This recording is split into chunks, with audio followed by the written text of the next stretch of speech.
Our season in review videos are going to continue on today with the New York Islanders. So, the Islanders had a pretty rough season. They missed the playoffs for the first time in about 2 seasons, but things are looking up. They have the first overall pick, they have a way better prospect pool than they've had in previous years. Things are looking better for this Islanders team. But first off, how did we get there? Starting off in 2022-23, where they were 42, 31, and 9 for 93 points. They were 15th in the NHL, and they lost in round one to the Carolina Hurricanes. Yeah, just another year where they bounced back. They made it back to the playoffs, but like a late season push put them into the playoffs. They lost in the first round. And the following year was pretty much the same. 39, 27, and 16 for 94 points. They were 15th in the NHL. They lost in round one to the Carolina Hurricanes once again.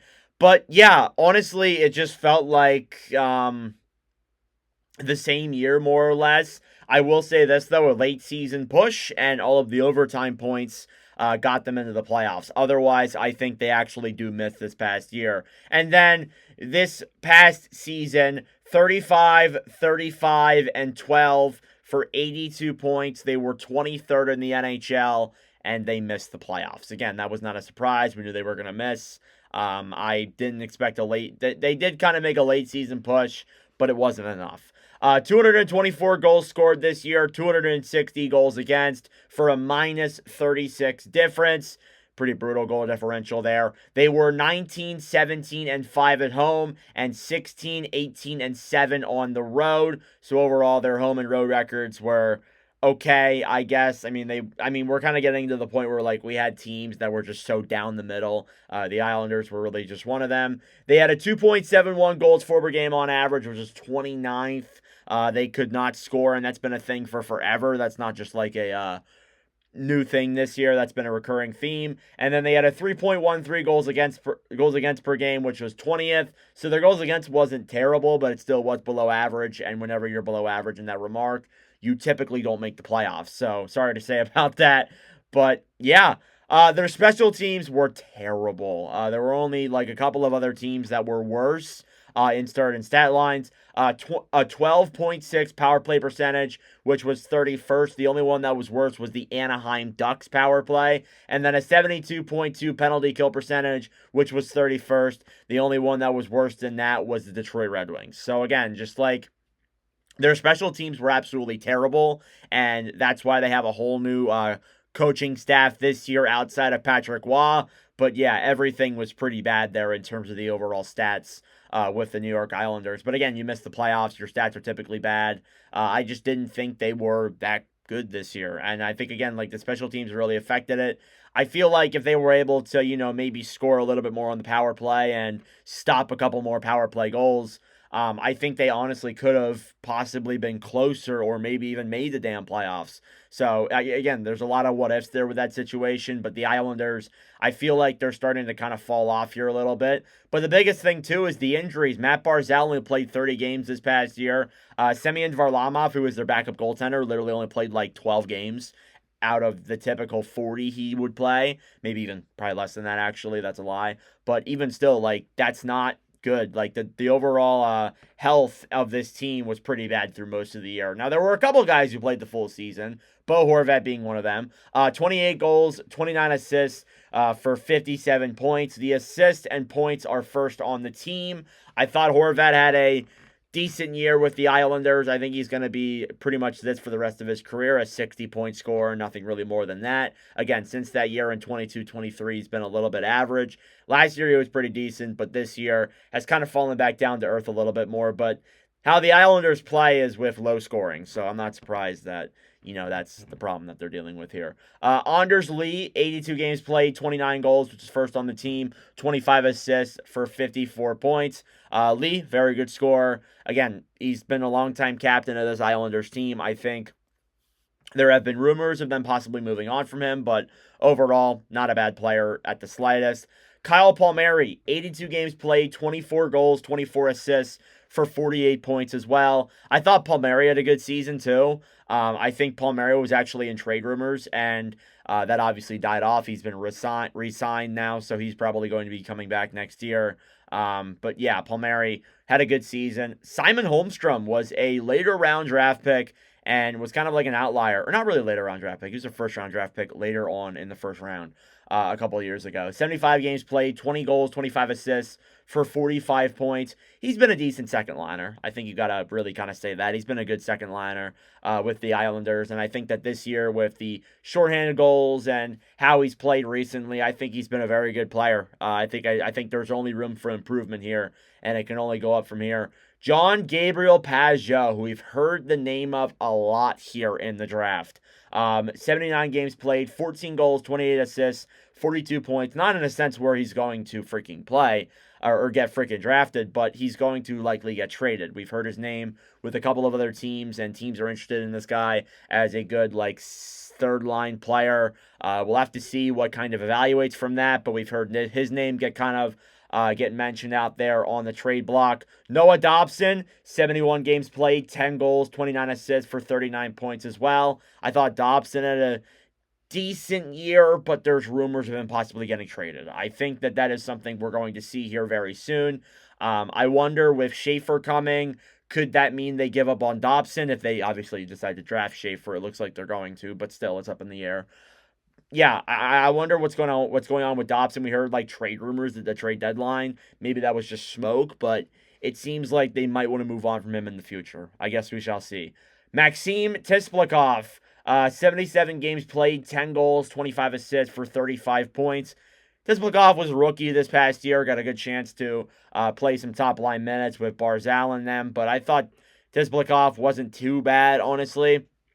He's a good, like, physical Russian forward who is a little bit underrated. He's more of like a veteran. He's a little bit older than the other rookies in the class this past year, but still a decent player. I think that's optimism there to take away from the Islanders season. You have a couple of young guys like Holmstrom and Tisplikov making their debuts in the lineup this year. I know Holmstrom was there last year, but still. Ryan Pulock, 74 games played, 5 goals, 18 assists, 23 points. And Adam Pelech, 60 games played, 0 goals, 21 assists, 21 points.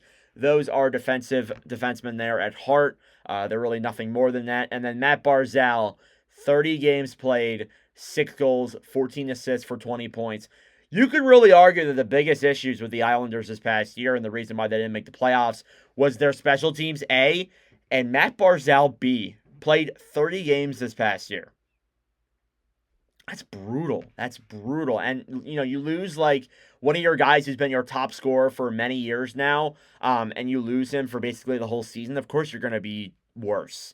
And, of course, you're going to probably miss the playoffs. So, again, I'm not surprised with that. I do wonder, like, how his health's going to be moving forward, because I feel like, not to this extent, but we have dealt with injury problems with Barzal in years prior.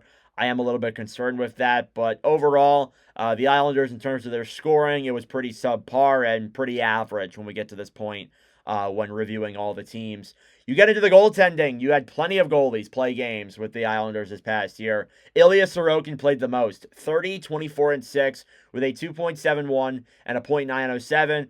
I don't think Sorokin was the issue this year. I think he had a very good season by all accounts. And I like seeing that there from Sorokin. I'm excited for what this guy, has been the last couple of seasons. And I think, again, you get Schaefer there on the back end. You get a couple other players to kind of lock things down here with the Islanders. Who knows? Maybe they can kind of turn things around here. And Sorokin's still at a young enough age where you can do that. And then the other 3 goalies who played games, Marcus Hogberg, 2.6-3, a 3.38 and a .878. Semyon Varlamov at 3.43, a 2.89 and a .889. And then Jacob Skarek, who played 1 game, 0-1, at 3.94 and a .872. Yeah, besides Sorokin, the goaltending was brutal. Again, that's why Sorokin played like 50, 60 games. Again, just like it shows, it's proof in the paper that things were rough this year for the Islanders and goaltending. And Varlamov was a big factor with that. And Hogberg even got injured at one point. You had Skarek as the backup. Like, that's insane. He is like an AHL backup. Like, not trying to be mean, but he's like an AHL backup fringe starter, and he's backing up the NHL club. It's like actually diabolical how just like goalie troubled this team was at one point. Now, you look at the trades that these teams made, or that this team made, not these teams. They traded, the big one was Brock Nelson. They traded Nelson and William Duford to the Colorado Avalanche in exchange for Callum Ritchie, a 26 first-round pick, a 28 third-round pick, and Oliver Shillington. That was the big trade. That was the big trade that really kind of turned things around for the Islanders and started giving you like a smidge of hope. Now, next year, they have 2 first-round picks. I think those first-round picks are going to be very good because next year is the 2026 draft, and that's the Gavin McKenna draft, and a very good draft at that. Honestly, I think that trade worked out perfectly for the Islanders, and getting a guy like Callum Ritchie, who, again, is like a top 20, 25 prospect, in my opinion, maybe a little bit higher than that, or a little bit lower than that, but I think he's still a very good prospect, and I think that things are looking up here for the Islanders moving forward for sure. And as well as that, too, they also acquired Scott Perunovich from St. Louis for a 26th fifth-round pick. That was what they were trying to do in their late playoff push. They got Adam Boqvist. They got Perunovich. They got Tony DeAngelo. And obviously, they made some moves there to try and put the team back into contention. And then the last trade they made was trading Shillington to Anaheim for future considerations. So let's take a look into the AHL system with the Bridgeport Islanders, who honestly, you could easily kind of forget about this. 15, 50, 4, and 3 for 37 points. They were dead last in the AHL this past year. They were one of the worst AHL teams in history. And that is saying something because the AHL's been around for nearly 50 years. And they're one of the worst teams in the history of the league. And that is brutal historically. So, yeah, it was a rough year. They did have some guys down below in the American Hockey League who were good, but overall, I mean, again, you're going to see in the pipeline a lot of their prospects aren't guys who were in the AHL. Chris Terry, 68 games played, 19 goals, 47 assists, 66 points. Brian Pinho, 65 games played, 25 goals, 24 assists for 49 points. Liam Foti, 70 games played, 20 goals, 25 assists, 45 points. That's a name right there I haven't heard in forever. Adam Beckman, 55 games played, 17 goals, 23 assists, 40 points. He spent half the year with Utica. Samuel Boldu, 69 games played, 9 goals, 26 assists for 35 points. So, yeah, I'm just going to say it right now. That's easily forgettable. I think a lot of the guys down there, it was just historically a really bad season. I think that you can forget about what went down there in the AHL. You definitely can. You look at the pipeline. You have some decent guys there now. It is way better than it was before. And then you add Matthew Schaefer to this pool. It's pretty good. Cole Yzerman coming up there first off. 39 games played, 25 goals, 11 assists for 36 points. Did very good in his first season with Boston University. We got to cover some of the goals that he scored on the channel here during the live streams.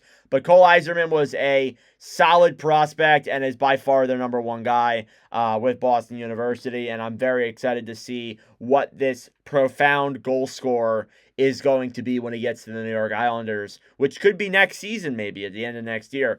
Callum Ritchie then is second in prospects. 47 games played in the OHL, 15 goals, 55 assists for 70 points. Again, he's not somebody who is like so good. Like, he's not like somebody who's going to be like really, really good, but he is a top 30, maybe 35 prospect amongst NHL affiliated guys. I think he's still a very good prospect and is somebody who could be a good second line player, complimentary there for a power play guy.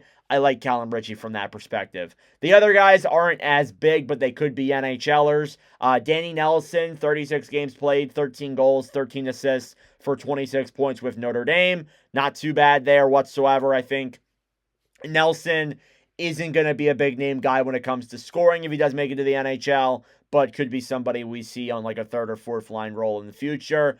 Marcus Gidloff, who is a goaltender, 11-6-0 with a 2.33 goals against and a .908 save percentage in the SHL. So this guy has good numbers there in the Swedish leagues, and I think that really does matter. I like him a lot, and I think that he could be a full-time NHL goaltender in the next 5 years possibly. So maybe Ilya Sorokin finds himself out, or it's the other way around.